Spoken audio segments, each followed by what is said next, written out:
Male en mandu ni bon chien che yener ke janta me ba member tax me ba kwen ka jon choko ngwan ba den ngwan ro chagor chuka ciek mo jogi Täämɛ cakɔ longot kangas ka ruacdu ka wo cakɔ liɛŋ ka jiök ka ngai ko je en nɛmɛ jen Kään ɣɔaa pan.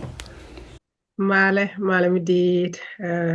Good evening, good morning, good afternoon. You need to be right for the morning, whether morning kaya kia evening kia afternoon, mal ko bata kaya kia.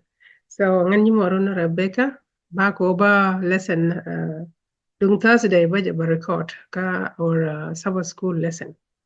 So ja kaman lana lana one so ana kan kono woniam pot kia kan kono kariet kot bana woniam kot kapal ne chan wara ja oban yeshu konso la ta la ke jan same ko tin mi kam ne wona ne bene riet ko titi mene ke nyo kwa kel adin ene riet mi la rai bible ko adin tiga mesi kane wade langaji ko roache bene la da tiana ne me ko adin ene rama bieling be kan personally ye ko ngo abe lok wona ne be message anda na shakama be ngachin wadin use nga awo yedu haboraida aro ni jin ka ye jiti dia shedu gat ko yo gaji ko thane ba yalar mala midit bana wara irwani ko ba ko bala ta loy ko ci tanga kel ke jan joga ci woma ka ci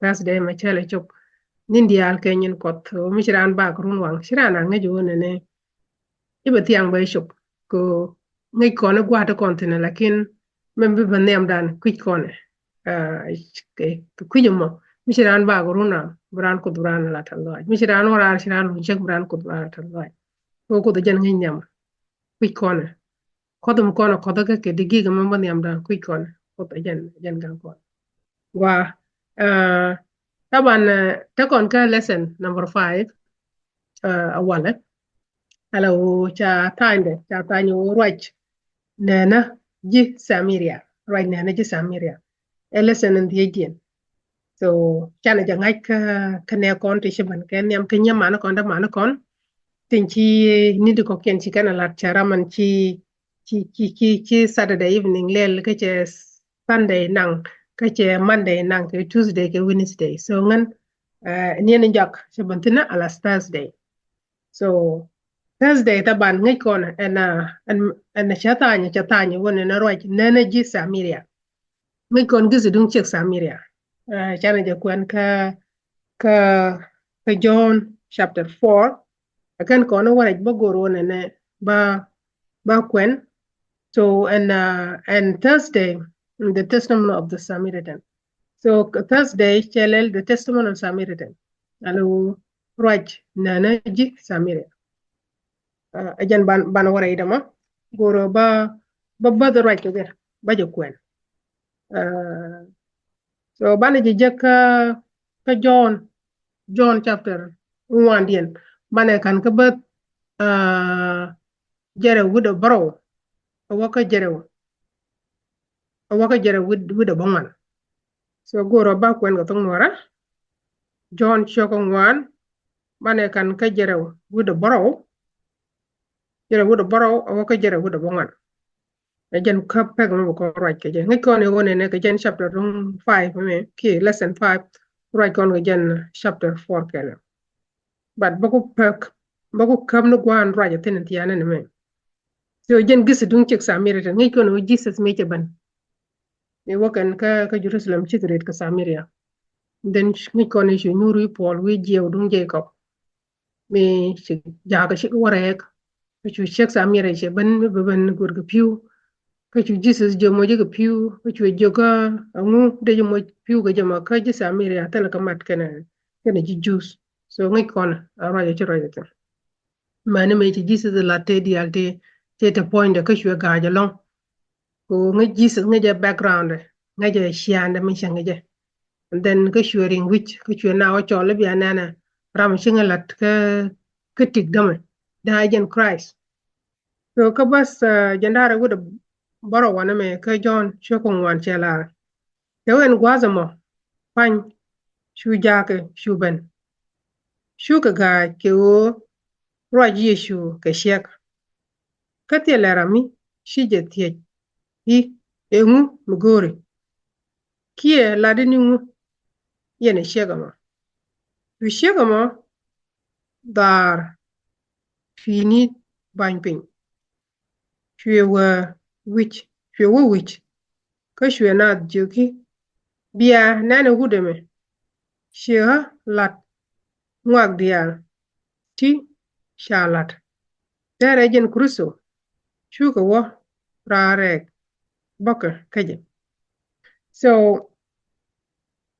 and Thursday ruacdu ka jen nan ji Samaria nan chere ke witness ji Samaria chi ke witness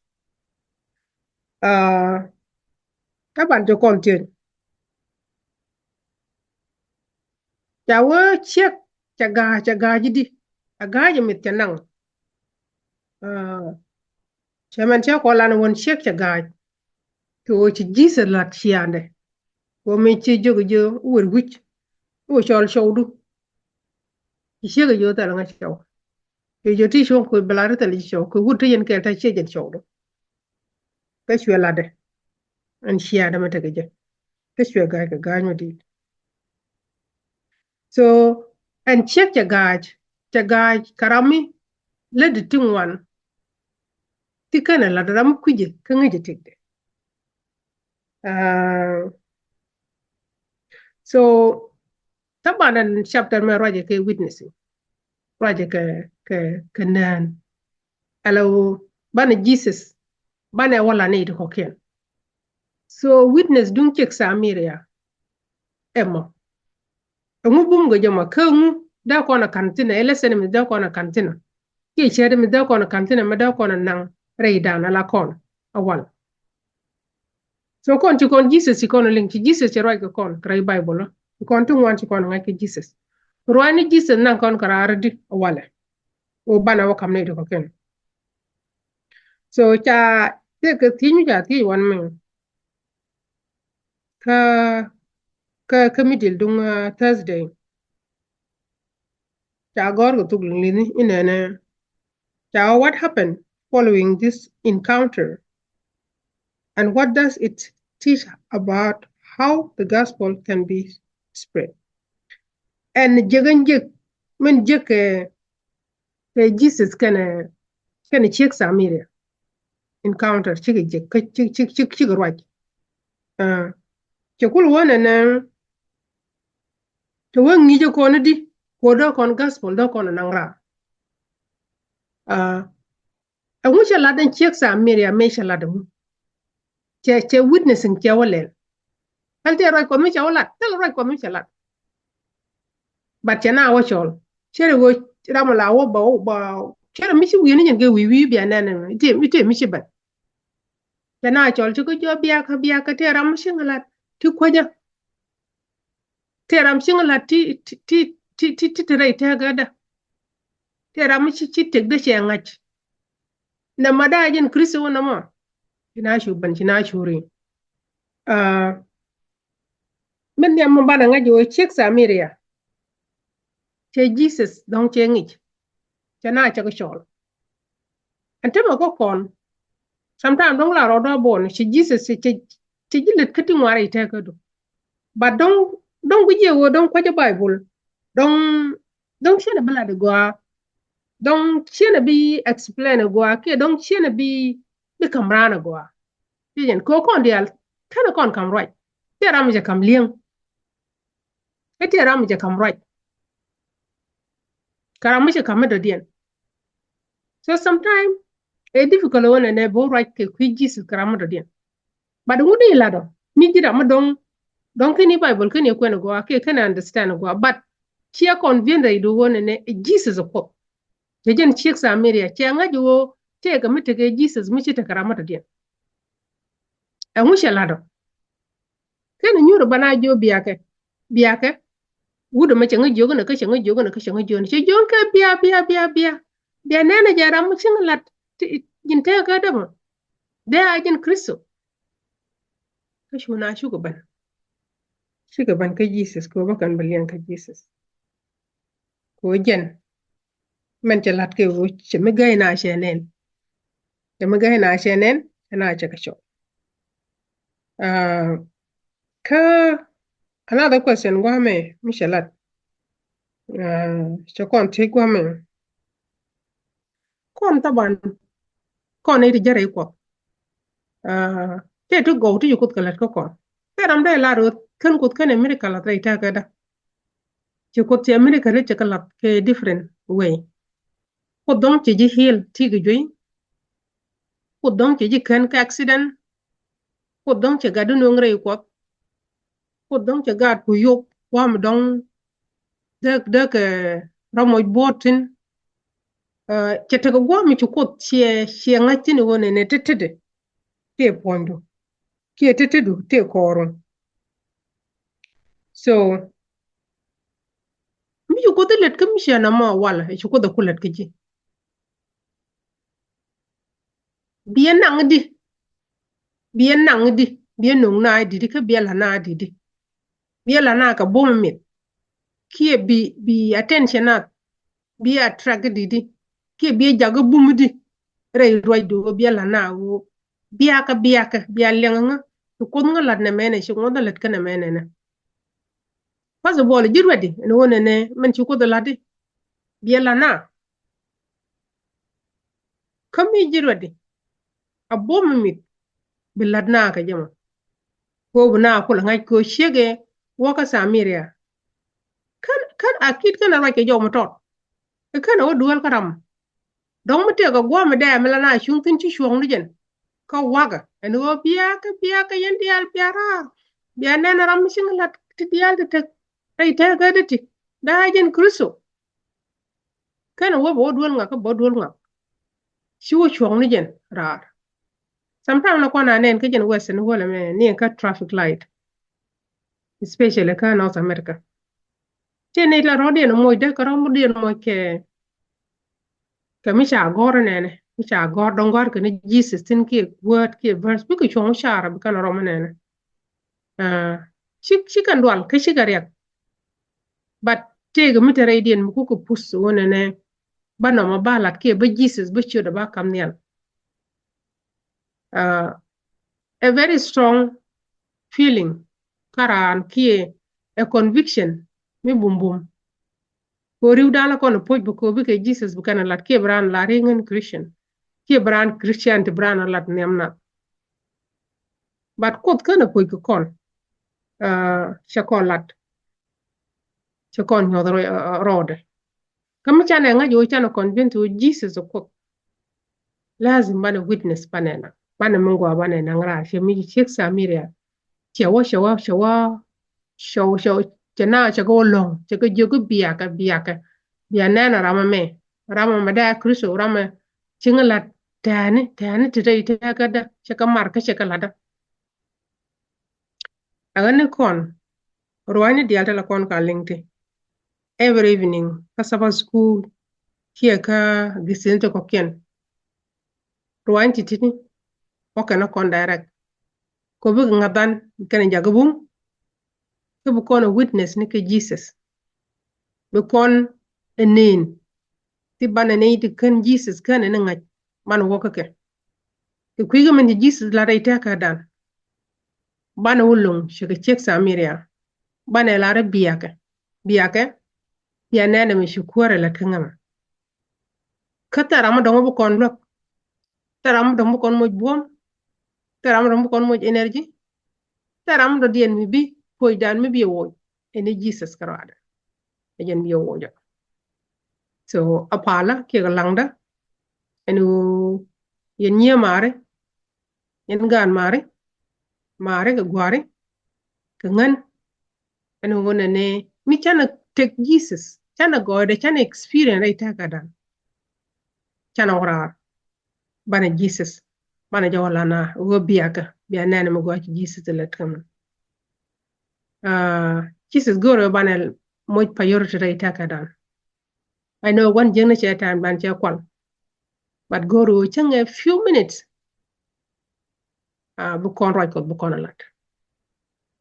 Sometimes it's difficult. Ni ngan over time by je ko over right. Ye ba sab school balat. Tell nga time when jeng chang a squeeze. But go to kot bukon a kam priority rate takadan. Wo jo kon kam 6 day. Chitini chankel parwada. Shara me mentije walwale. Jo kon kam yen bangwan. Chitini kel parwada. So kot matiye kon shi midit. Ametot. Ciek Samaria. Then a time now. A time I thought show now long with your kishaban. I shan't get a go to go ban and take a talk. Break up. Go to Mishumchuma Chana Mede. Sheva pack con. Okon and Angrar. Labni time told them Jackany. Go maladium or boom no road can yam.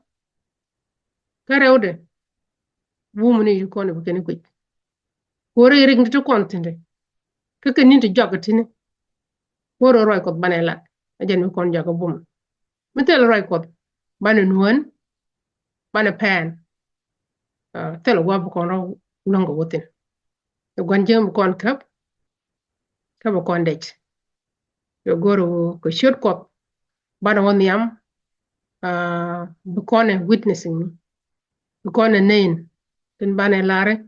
Biaka. Bianana me you quarrel at Kane. The Chiek Samaritans. And Bappa Goma. But caught bear wine a titin. Bako podredun. Yanga yo called talk. Or wine a talk. Kakan we con canter. I can become with a tigua. Racing pin one a man. A man around them. And I'm got better a care. Walk a palm tot. And it's an apal. What a job when you should go so large at the like your wine in the end of my name in acting. Con a near mare, cadamare, guara camare. What into the care wine go. Chielaro we are la de jana. And you cook. War wine cutitini, teaching experience, kitchen egg and like a radar. Kitchen egg go to much. Raciang Nico. One of the can walk a near Marco. Kia gan Marco. You don't video which. I know we can like yin come talk. Kajin could kajila duobo. What in kajila tigo. Young Neko ne experience it and chinake a tagre tagado. Benega nyaka garko. Kabine long to Ciek Samaria. Nubine na jogo biananaje. And kuara machine let katigo. Tenaga care. Jomnay. Upon nay. Tijiti dear. Should a gut. Young. Amen. Go a bear.kamal. Who care. Bye.